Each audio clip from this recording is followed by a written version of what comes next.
use of drones and these rocket propellers. So do you suspect foreign hands, sir?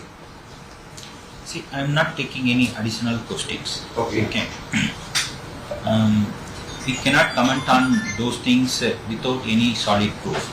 But we, police department, is analyzing it, and we are consulting experts from Delhi also, and we understand what the militants and others are using, and we are empowering our men.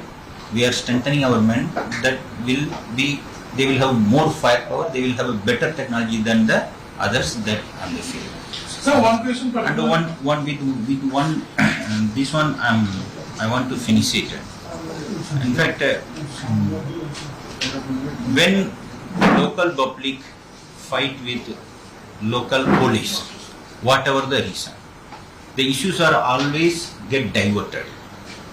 To be very frank, now all our arms are kept under the command and under the security of joint security.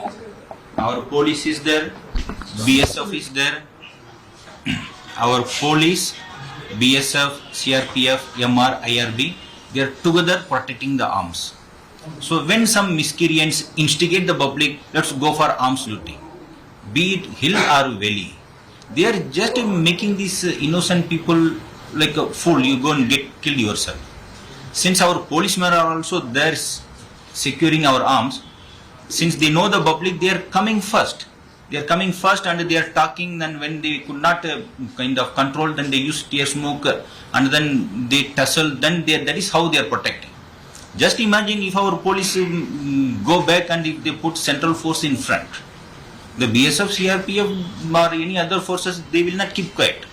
They will open fire only because they are not trained the way that we are trained. They don't have the advantage of the local language or the communication or making things understanding what's happening.